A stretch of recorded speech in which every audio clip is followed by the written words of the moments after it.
I'm going to show you why it literally pays to own 22 karat gold jewelry. And honestly, regardless of what purity you have, the gold will pay for itself just as long as you hold it. But I just want to show you how fast the turnaround time is with something like 22 karat. All right, so I've had this chain for about 2 years now. And when I first received it, it was priced at, I think, $3,830. Actually, I think it was more $3,430, but we're just gonna go with the higher number for the sake of this video. So let's go with 3830. Gram weight was 46.1, and I'm saying was because I did get this chain shortened, so it's lighter now. But what I'm gonna do is I'm gonna take the price, which is the 3830, and then I'm gonna divide it by the gram weight, which is 46.1. And that comes out to 38.08. All right, right now, the scrap price of 22 karat gold is $85.78. That's just scrap. So I already made a profit with this chain if I want to sell it.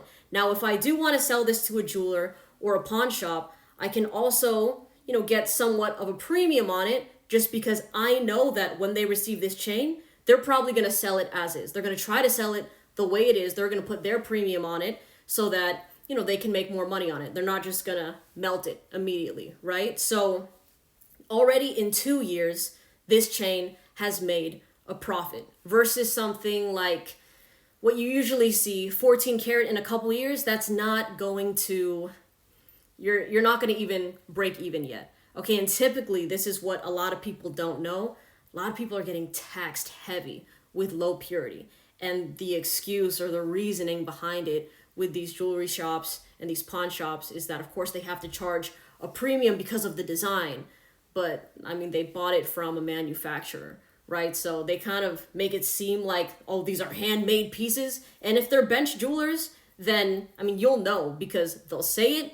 And typically with bench jewelers, you have to have like a custom order. They're not just going to hand make every single piece and have 200 gold chains on display that you can randomly buy. Like I said, they do things according to who orders them and stuff. So something like 22 karat, 2 years, if you want to sell it, you make a profit. Like I said, there's literally no downside with owning it because the thing is, even if you don't like the color, if you end up feeling like, 22 is too rich, kind of washes me out, you sell it, you make a profit.